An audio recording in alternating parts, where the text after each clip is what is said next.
అండి, ఇవాళ నేను రాగి పిండితో సెట్ దోశ తయారు చేస్తున్నాను. ఇది ఎలా తయారు చేయాలో మనం వీడియోలో చూద్దాము. ముందుగా 1 కప్పు రాగి పిండి తీసుకున్నాను.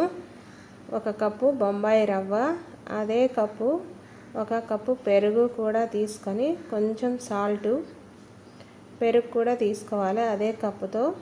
ఇది బాగా మిక్స్ చేసుకోవాలి.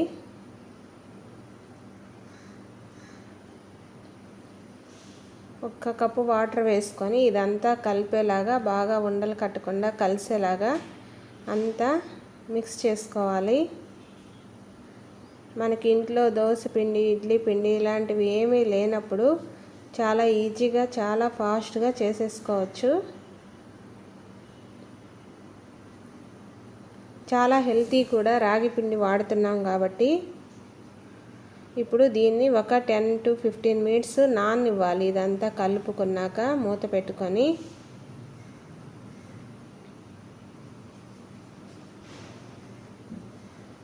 ఇప్పుడు నానే లోపల మనం ఒక 2 ఉల్లిపాయలు, 1 టొమాటో, 1 పచ్చిమిర్చి తీసుకొని అల్లము తీసుకొని వీటన్నింటిని సన్నగా ముక్కలుగా కట్ చేసుకుందాం.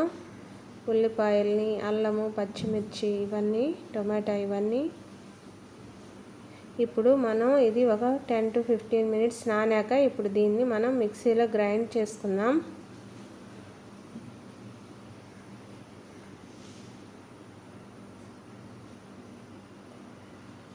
కొంచెం వాటర్ వేసుకొని మిక్సీ వేసుకోవాలి. ఈ పిండి పల్చగానే ఉండాలి, మరీ ఎక్కువ తిక్కుగా ఉండకూడదు. ఇందులో ముందుగా కట్ చేసుకున్న పచ్చిమిర్చి, ఉల్లిపాయలు,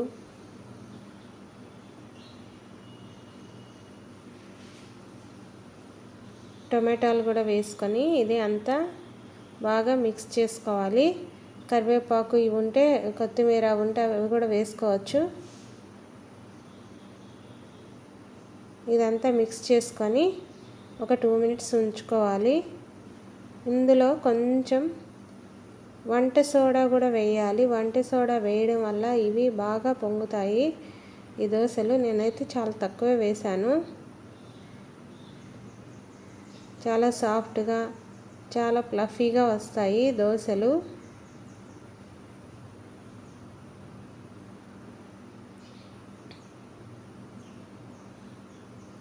ఇప్పుడు ఒక 5 మినిట్స్ కలుపుకున్నాక పక్కన ఉంచుకుందాం. ఈ లోపల మనం ఈ దోశలకి చట్నీ రెడీ చేసుకుందాం. పల్లీలు తీసుకున్నాను.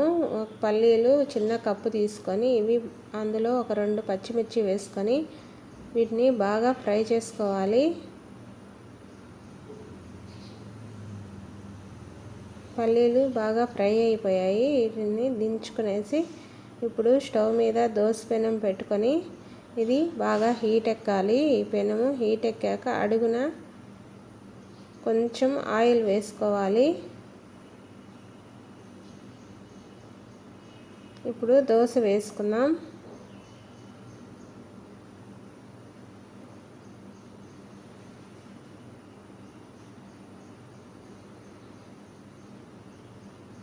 చాలా ఈజీగా, సింపుల్గా చేసుకునే రెసిపీ ఇది.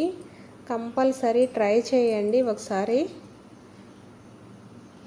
ఒక 15 to 20 మినిట్స్ అలా అయిపోతుంది ఈ ప్రాసెస్ అంతా కూడా. పిండి నానటం వరకే, మనం ఎలాంటి పప్పులు నానబెట్టాల్సిన అవసరం కూడా ఉండదు. ఈ లోపల మనం ఈ పల్లీలని, ఇవి పచ్చిమిర్చి వేసుకొని చట్నీలాగా ప్రిపేర్ చేసుకుందాం. ఒకవైపు కాలింది, ఇంకోవైపు తిరగలేసుకుందాం.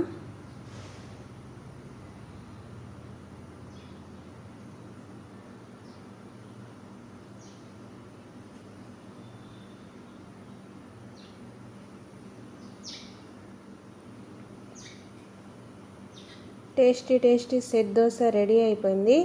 ఇలాగే ఇంకా మిగిలి ఉన్న పిండితో కూడా మనం అడుగున నూనె కానీ నెయ్యి కానీ వేసుకొని దోశలాగా వేసుకోవటమే.